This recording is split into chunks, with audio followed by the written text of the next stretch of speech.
So next we move on to installing the ICs. There are 3 different types of ICs that came in the system.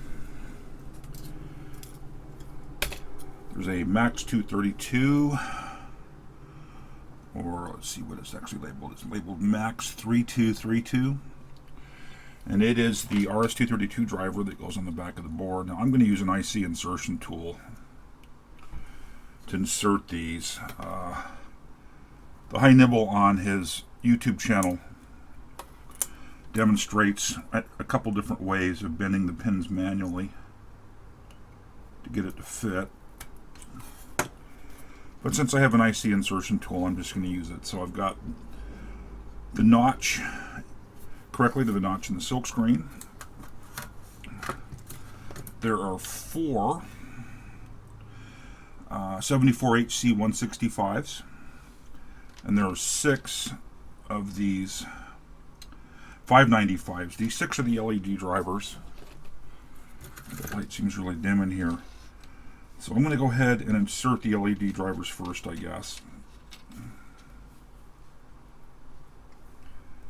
Well, if I can get the chips apart.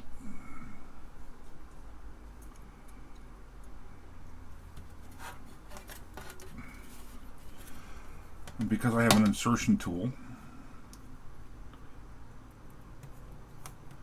I can just line it up, get it started, and it's in. Well, that didn't seat really well. So the LED drivers, of course, have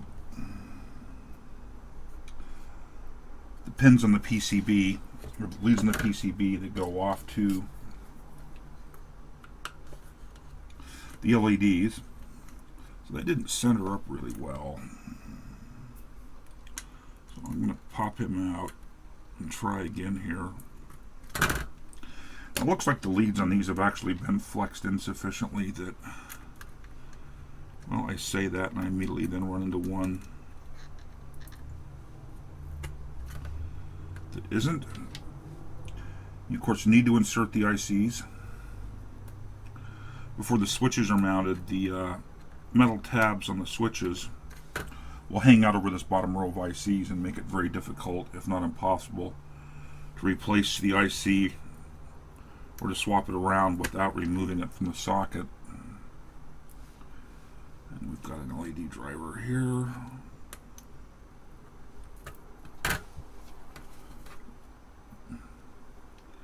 LED driver here.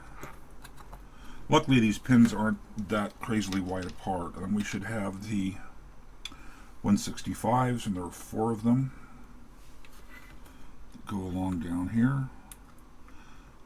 Oh, these have got really wide splayed legs on them. They will need the insertion tool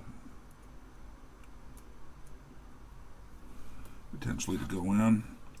It's so dark in here because it's night outside. Well, this insertion tool might not be enough to do it. I am going to have to roll the leads on these to get them a little more square to the package. I tend to use the method you just saw where I lay the component on its side. I'll try to demonstrate this a little bit here. It's the same thing the High Nibble does. You lay the component on its side and then just kind of roll it to bend the leads in a little more square to the package, and that didn't quite go far enough.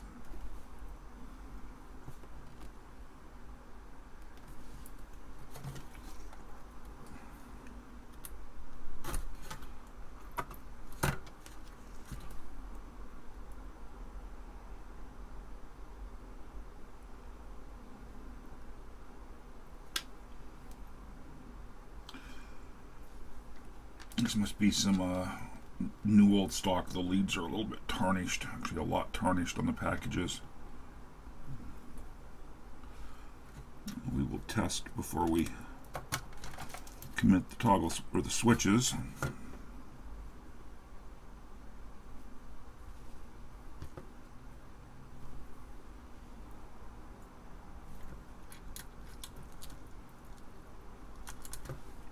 Just a little bit more.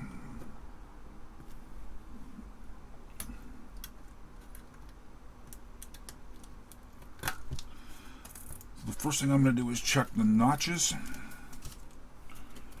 on every part. Correct, correct, correct, correct, correct, correct, and correct. I'm going to look at all the pins to see that nobody's bent under or out of the socket.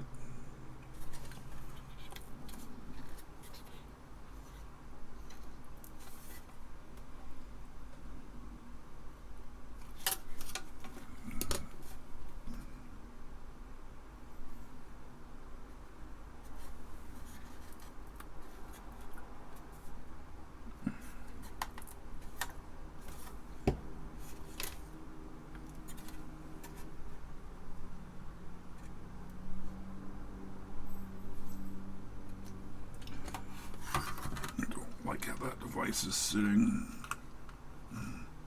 It's not as centered as it could have been.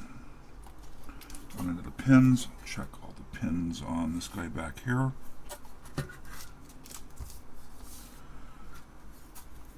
So that gets us definitely further there. So I think with that we've got all the logic installed. And finally, of course, look at the part numbers. And it's easier to read when they're upright. So 595.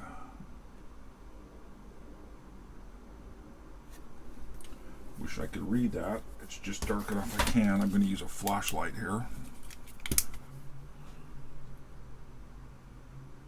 HC 595, HC 595, HC 595. 1, 2, 3. I've done something wrong here. This is why you double check. This part is in the wrong socket. And this part is in the wrong socket. 595's drive LEDs.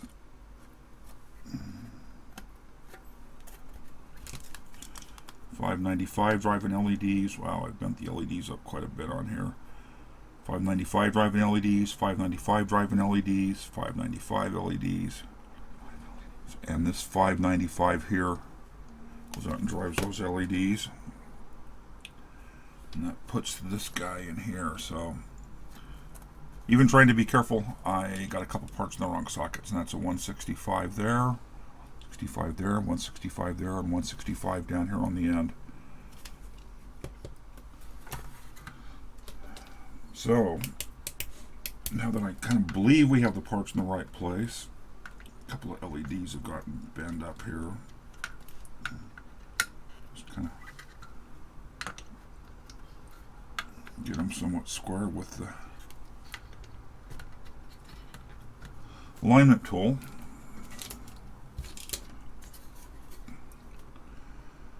If I remember, at this point we can move on to some additional testing.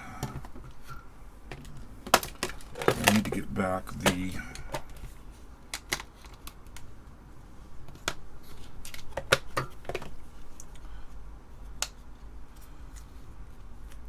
SD card, and it gets installed. It's clipped in. The processor module gets mounted. And if I recall correctly from the video, we need the power switch set in place so we can emulate a power on. We can just kind of slide it down to the board for now. I've got a power pack.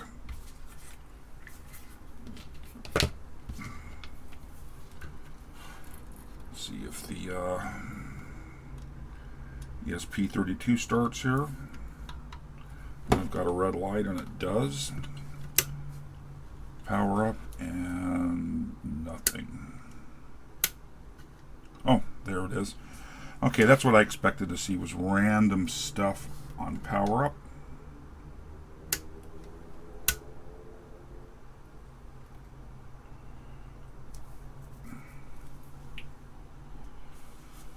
So at least there's something random in memory.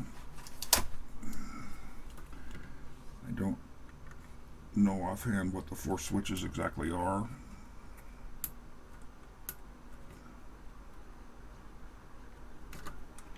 I know we're currently halted.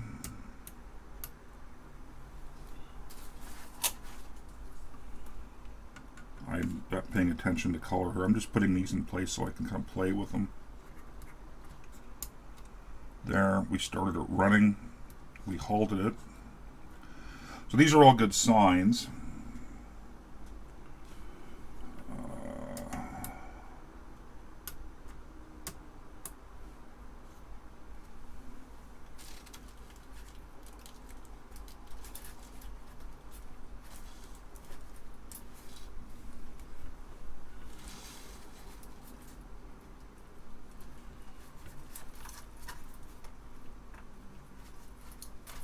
I'm having trouble getting the switch up off the cardboard. It's another momentary. We'll just kind of work down in there as best we can. Just give me something to test with. So we see that single step, so let's see. Halt.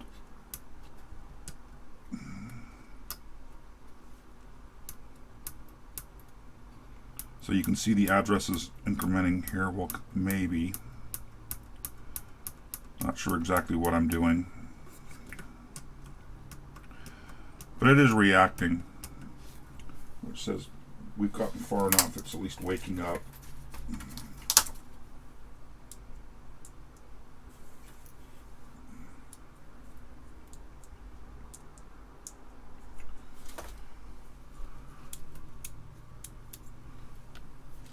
There's 2 more. I just don't remember offhand what the 6 switches are.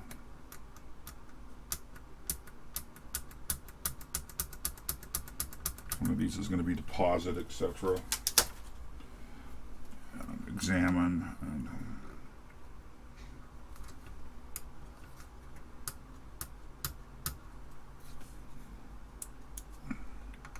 again, I'm not paying any attention to color code here. What I've seen is enough to know that the core system's running. We're halted. I think we've reset.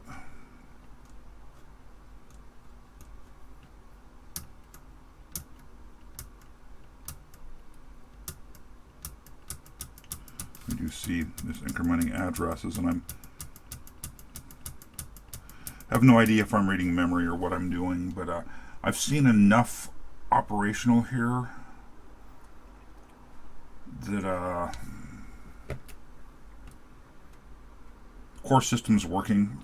Of course, I'm going to want to test all the suspicions. I'll have to look at his switch video next, or his test video to go through the same process he does, but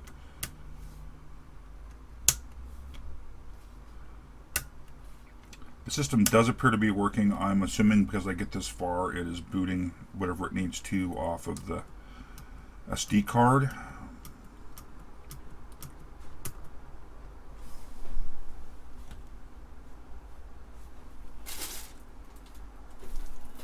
I don't have the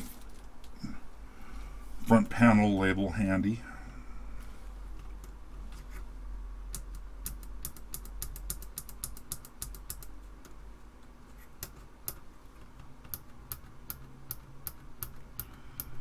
Looks like it's reading from memory. Maybe.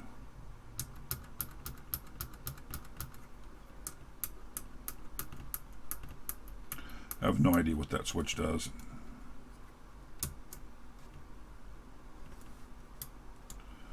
But we can run, and it's just running who knows what here. Probably random garbage out of memory. Anyhow, there's the ICs. All 6 of the LED banks have LEDs that light, which tends to say I've got at least the 595s in the right positions now. You saw me get the 1 chip wrong.